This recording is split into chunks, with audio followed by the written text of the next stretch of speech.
আল্লাহ সওয়াব পাবেন। আলমগীর লিখেছেন, কোরবানির পশুতে কোরবানি করার আগে বা পরে বাচ্চা পাওয়া গেলে করণীয় কি?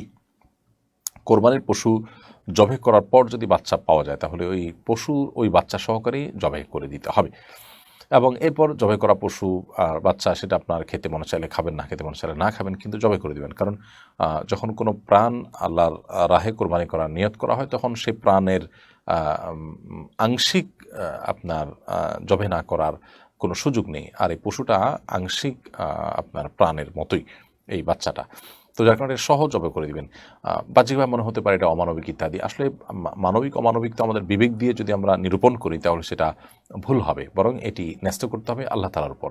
কারণ আল্লাহ রাব্বুল আলামিন তিনি মহান সৃষ্টিকর্তা, তিনি তার সমস্ত সৃষ্টিগুলোর তারই, যার কারণে আমাদের বিবেক বিবেচনার চাইতে এখানে আল্লাহর আদেশ নিষেধটা অনেক বেশি গুরুত্বপূর্ণ। যার ভিতরে ঈমান নেই তার কাছে এই জিনিসগুলোর মূল্য না থাকতে পারে। যিনি আল্লাহর প্রতি ঈমান রাখেন, যিনি বিশ্বাস রাখেন আল্লাহ তাআলা তার সৃষ্টি কর্তা, আল্লাহর কাছে তাকে ফিরে যেতে হবে, আল্লাহ তাআলাই রিজিক দাতা, তিনি সব কিছুর কর্তা, তাহলে তার জন্য এই বিষয়গুলো বুঝতে কোনো বেগ পাওয়ার কথা নয়।